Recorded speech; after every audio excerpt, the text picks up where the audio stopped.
Perkenalkan, nama saya Maria Asrianti Hoar dengan NIM 2222511073 kelas B, Prodi Pendidikan Sosiologi dari kampus Universitas Muhammadiyah Kupang. Saya akan menjelaskan fase perkembangan manusia.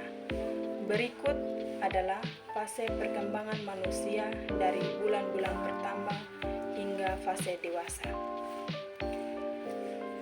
Pertumbuhan merupakan perubahan yang bersifat kuantitatif menyangkut aspek-aspek jasmania atau perubahan-perubahan yang terjadi pada organ tubuh dan struktur fisik seperti pertambahan tinggi badan seorang anak.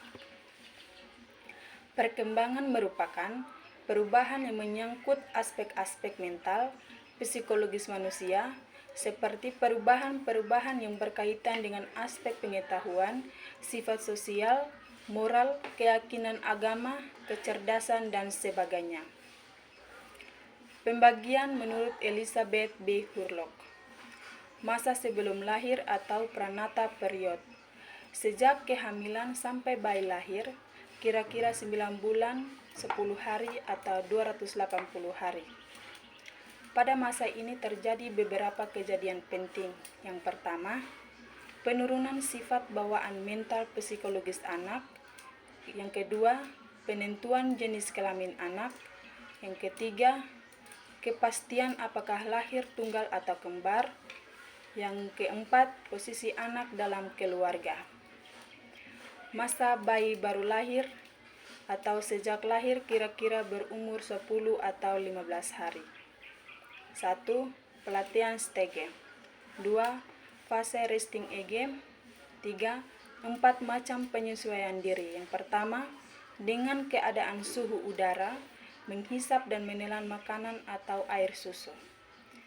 2. Bernapas. Dan yang ketiga, membuang kotoran. Masa bayi atau umur 2 minggu sampai umur 2 tahun. Ciri-ciri masa ini. 1.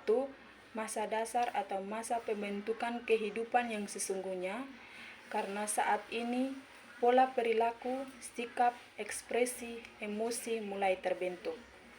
Yang kedua, bayi berkembang pesat baik fisik maupun psikologinya. Yang ketiga, dalam masa bayi selain meningkatkan individualitas juga terjadi sosialisasi. Yang keempat, masa bayi merupakan masa permulaan berkembangnya peran seks atau jenis kelamin.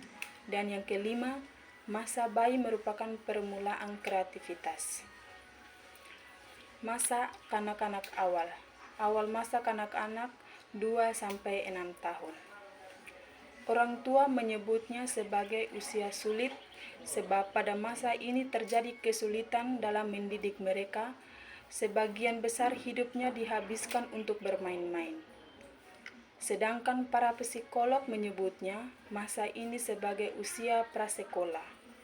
Pada masa-masa ini, para psikolog menyebut mereka dengan sebutan usia prakelompok, usia penjelajah atau eksplorasi, dan usia bertanya.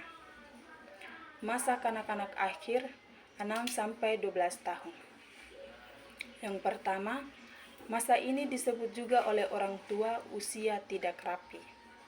Yang kedua, pada masa ini mereka lebih banyak dipengaruhi atau mengikuti teman-temannya daripada orang tuanya sendiri. Yang ketiga, pada usia ini banyak anak menunjukkan minat mereka terhadap seks. Yang keempat, mereka sering memperbincangkan hal ini dengan teman-teman bermainnya, bahkan sesekali dengan orang dewasa. Yang kelima, mereka pun memiliki kemampuan untuk menirukan perilaku seks orang dewasa, baik karena melihat gambar atau melihat orang tuanya. Masa puber atau 12 atau 13 tahun sampai 16 atau 17 tahun. 1. Telah haid pada anak perempuan dan mimpi basah pada anak laki-laki. Yang kedua, dalam tahap ini, biasanya anak mulai kritis dalam menanggapi sesuatu ide atau pengetahuan dari orang lain. Yang ketiga, Pada masa puber, biasanya seorang anak menunjukkan kekuatan intelektual dan energi fisik yang kuat.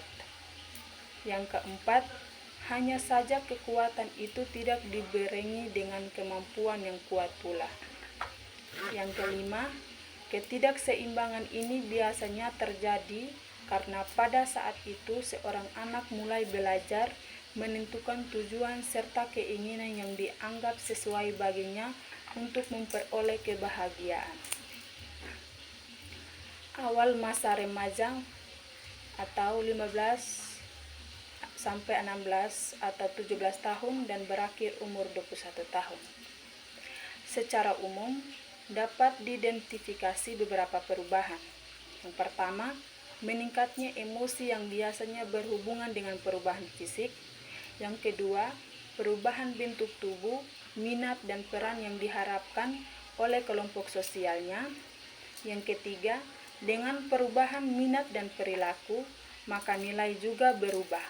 Apa yang dianggap penting pada masa anak-anak sudah tidak dianggap penting lagi.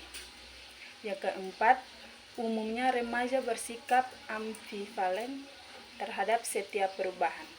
Mereka menuntut dan menginginkan kehebatan, tetapi pada saat yang bersamaan, ia sering takut dengan risiko dan tanggung jawab yang harus dipikulnya. Ciri-ciri masa remaja. Yang pertama, masa remaja adalah salah satu periode yang penting.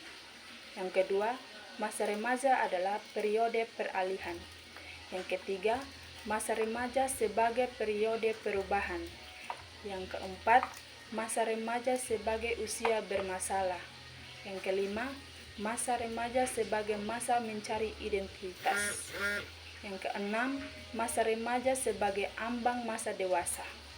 Oleh karena itu, remaja mulai memusatkan diri pada perilaku yang dihubungkan dengan status dewasa, yaitu merokok, minum minuman keras, menggunakan obat-obatan, dan terlibat dalam perbuatan seks. Mereka menganggap bahwa perilaku ini akan memberikan citra yang mereka inginkan. Masa dewasa awal. Yang pertama, periode ini merupakan periode yang ditakutkan dari keseluruhan hidup manusia. Yang kedua, masa dewasa muda ini merupakan masa transisi di mana pria dan wanita meninggalkan ciri-ciri jasmani dan perilaku masa dewasanya memasuki suatu periode kehidupan yang baru. Yang ketiga, masa ini adalah suatu masa yang berprestasi. Bahkan menurut Erikson, selama usia ini orang bisa menjadi lebih sukses atau sebaliknya mengalami stagnasi. Yang keempat, masa ini memberikan perhatian kepada agama secara lebih besar dibandingkan dengan masa sebelumnya. Yang kelima, rata-rata perhatian yang lebih besar kepada agama dilandasi oleh kebutuhan pribadi dan sosial. Masa usia lanjut atau late adulthood atau 60 tahun. Kecenderungan semakin tergantung pada orang lain, baik bantuan fisik maupun ekonomi. Semakin menurunnya kemampuan motorik, kekuatan fisik, seksual, dan banyak tidak berfungsinya sistem saraf. Terima kasih.